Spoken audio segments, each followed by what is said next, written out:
Entonces ya tenemos Sí, ya tenemos nuestra nuestra llamada telefónica, no va a ser sí. vía Skype la llamada telefónica. Ryan they're not calling Skype, they called on the phone. Bueno, good morning. Who do we have on the line? Pete? Hello, good morning. My name is Pete Biasucci. Biasucci.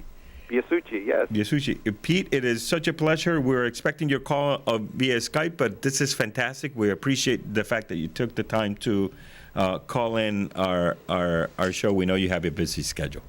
Oh, thank you. My pleasure. Pete, tell us a little bit. What do you do for the Catholic Diocese in Pennsylvania? Yes, I work in Harrisburg. I'm an administrator with Catholic Charities in the Diocese of Harrisburg. Mm-hmm. And Catholic Charities can be thought of as a department of the diocese. Mm-hmm.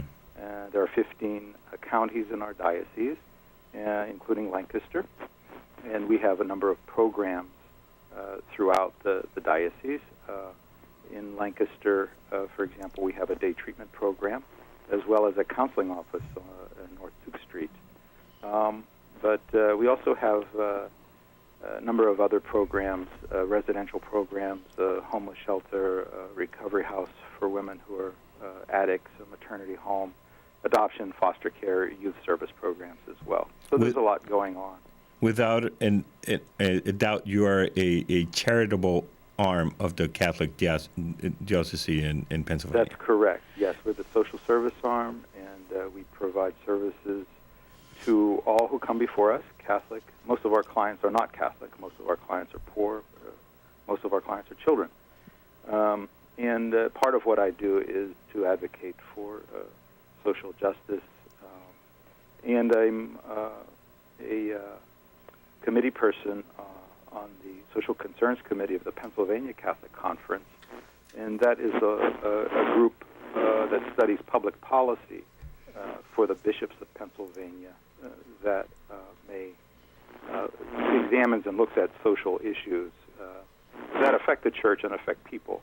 Social issues that it would include things like adoption, legislation around pro-life issues, capital punishment, social welfare, and immigration, for example.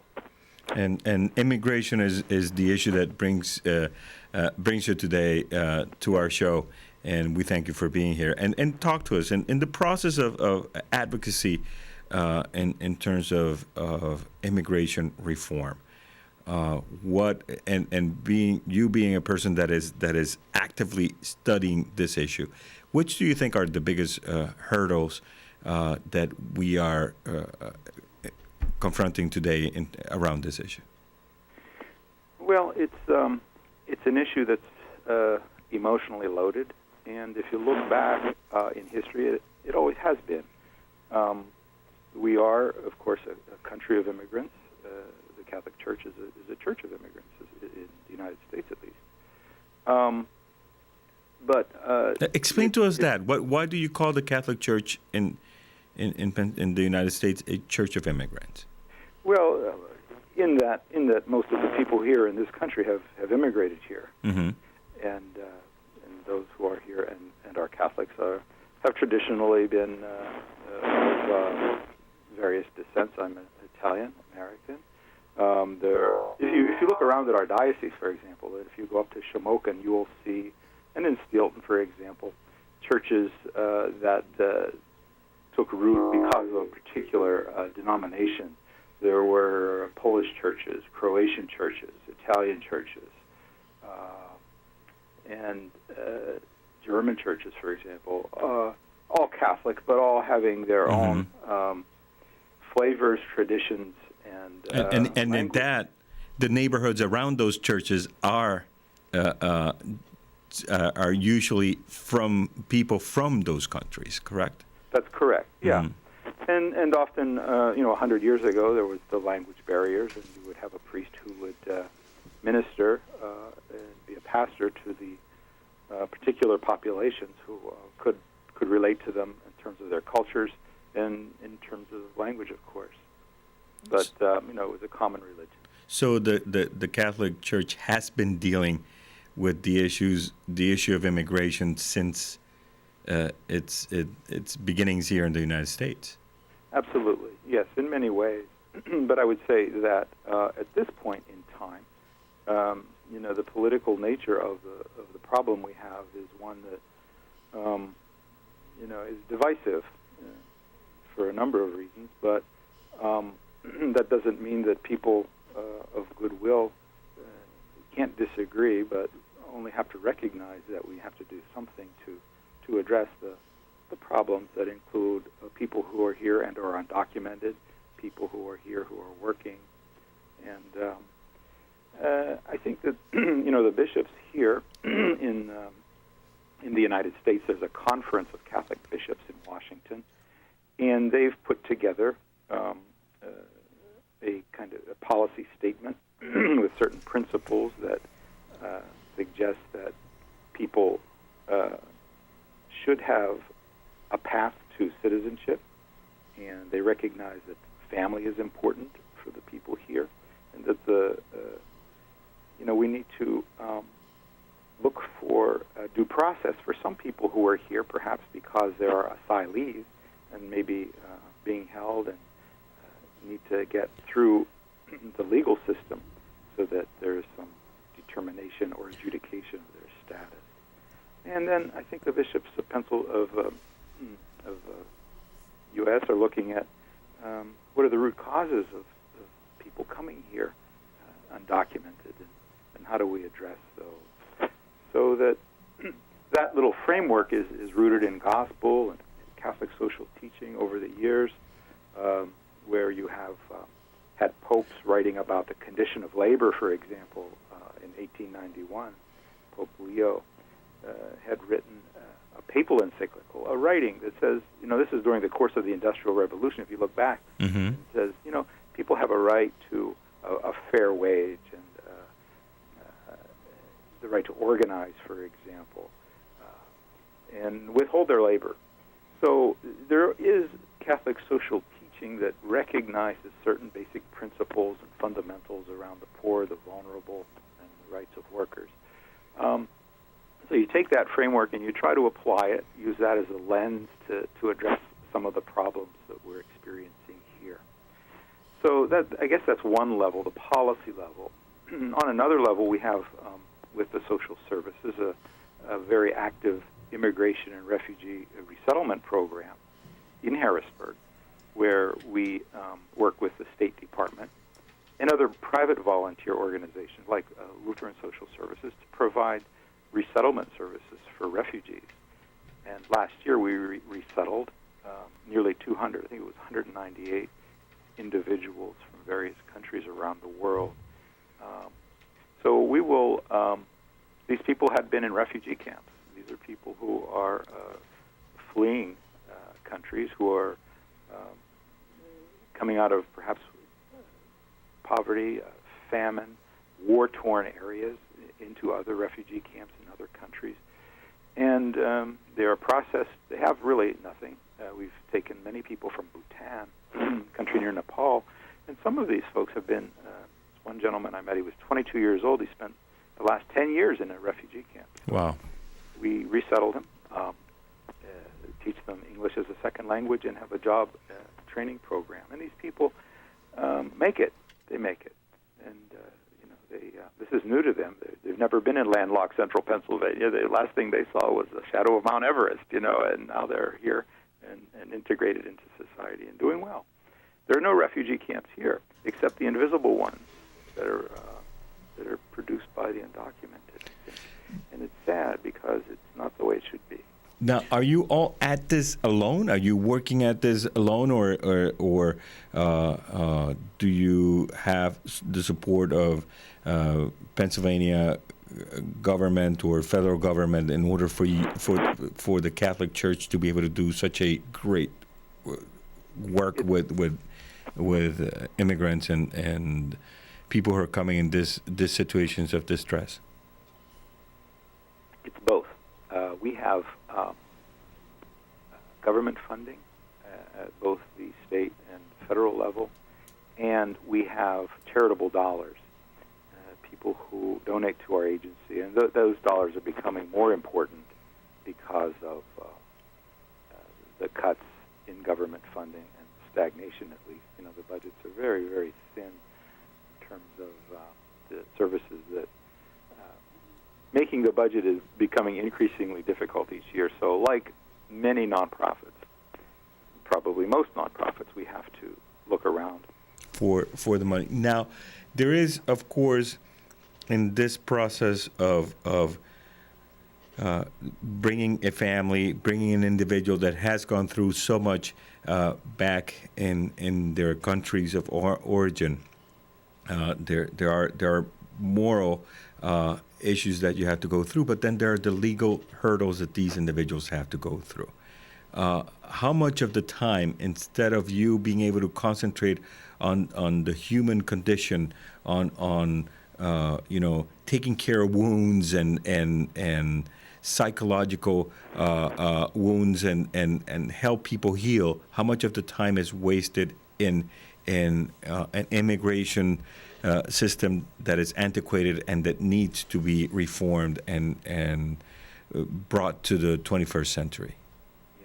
I'd look at that in two ways. The resettlement efforts that I described to you, the job training, English as a second language, those have been running pretty well. The people who come here have been processed and documented, and we have a system in place and an annual inspection by both the state and federal entities to see that we're doing everything right. We get people physical exam, pick them up at the airport, get them furniture, and do all that very well.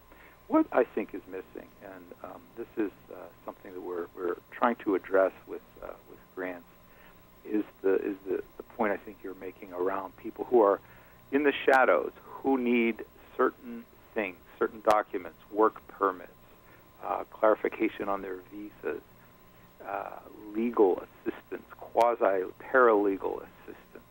And that is sorely missing in Harrisburg. I know it's available on a limited basis in Lancaster. But as immigration reform moves forward, there are a lot of people who are going to need this kind of assistance. It's called immigration advising, I would say, whereby you need to have experts who can walk people through some of the legal entanglements that they might be in. And that is very time-consuming. That is very expensive if you are someone without any money and you seek out an attorney to do it. There aren't a lot of attorneys that specialize in this kind of work because not a lot of people have a lot of money to pay for it. Mm-hmm. Consequently, there's a big need. So that's a very much an unmet need. And we get 30 requests a week from people who are looking for just some clarification, some technical assistance, some help in clarification of their status and renewing of status, or maybe bringing a family member from another country. Things that are available to them, but really not available to them because they don't have the resources or there's no one to do that service. Pete, this is Wilfredo Seda at our end over here. I'd like to go back to the formulation of public policy on immigration reform, and I'd like to know how in Pennsylvania the bishops and maybe across the country the U.S. bishops are taking that public policy that they have developed and advocating, because you have to be an advocate for change. How is that manifesting itself here in Pennsylvania to try to get more support for that type of immigration reform? Yeah. Well, on the federal level, there are discussions going on with the bishops. As a matter of fact, recently I saw a post, the retired Archbishop McCarrick of the Diocese of Washington, D.C., met with John Boehner. I think it was a couple of weeks ago, and it's online. You can read the interview excerpts. And then the bishop is saying, this is something that ought to happen, and we know you're in agreement of it, and we know it's a political entanglement for you, but they keep it in the light. I think you could read and hear Timothy Dolan in New York City, Archbishop Dolan, talk about it. And they've recently had a border mass, I believe, down in Texas. People on either sides of the Rio Grande,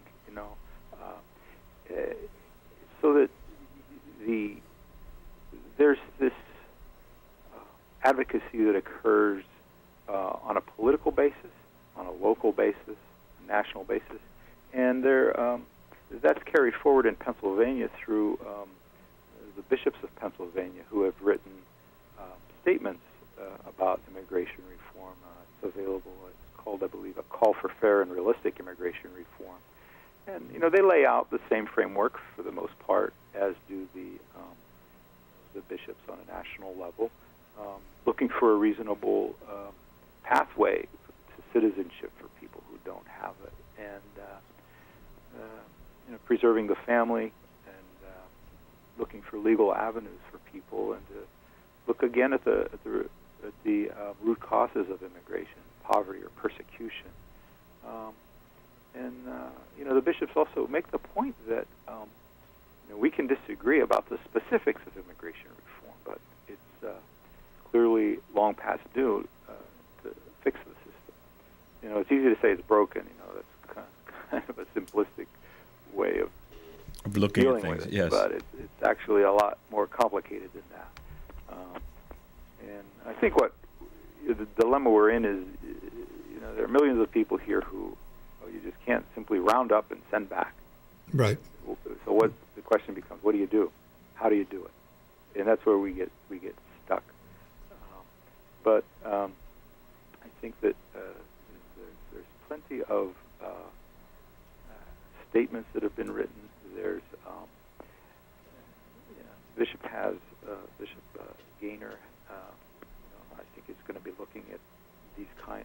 He's getting his orientation now to our diocese and getting his arms around the issues, the programs, and what we're doing. Right. We have a new bishop here in central Pennsylvania. Right. Mm-hmm. Yeah. So he's. Any predictions on a timetable for maybe some type of reform besides just building a bigger wall or wider wall? Oh my! I have a saying that historians are a dime a dozen, but a good prophet is hard to find. well. So no, I don't. It's largely a political football. Right. Right. The problem is clear. The answers are muted. But Now it is. There are different ways of looking at it. Some say, someone will agree with the bishop's strategy and framework for dealing with this, but they'll say, but before we do that, we have to secure the borders, build a bigger wall, and that's not in any mention of what the bishops are saying. Well, the other thing, Pete, is that more than half of the people that arrive, quote unquote, illegally here come in airplanes. Mm-hmm. So what are you going to do? Build a wall around each airplane? Yeah. Well. Now there is something, and I love the fact that we have you on the show, talking from the perspective of the church, in terms of immigration, because the problem that I hear many that are against reform is that it seems to me that they view the problem as if we're trying to turn something natural into something unnatural. We treat laws in our country a lot as if they were biblical in some sense, and that change to these laws is something that is unnatural, and we forget that the individuals that enacted these laws at some point in time came to this country in a much freer way than anyone that is coming in right now, and then they decided to write the laws to make it harder for someone else to come in. And that is from the perspective, you being in the Catholic Church, which is an institution that is guided by divine law that certainly we cannot change as humans, and but then we tend to try to treat our the laws of our countries as if they were the same, and forget that they were created by us. Men and women, some with very good intentions, but unfortunately others not necessarily with the same good intentions. And that we need to try to at least aim for the perfection and to perfect our system and make it more about people than about so many other things that we sometimes make it about. and we appreciate you giving us that perspective. Yeah. Pete, It's interesting in Harrisburg, right by the cathedral, down the steps from the Capitol building, there's an intersection of State Street and Church Street. right. And I often refer to that as, that's what we're talking about here.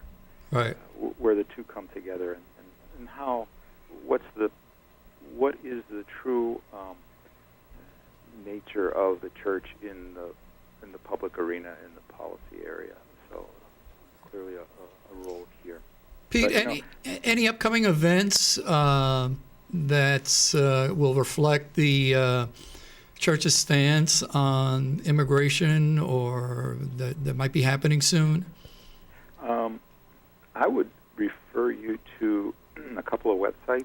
Okay. Is the Pennsylvania Catholic Conference, which is very rich with the latest in terms of Pennsylvania legislation. That is, bills proposed that will affect immigration policy.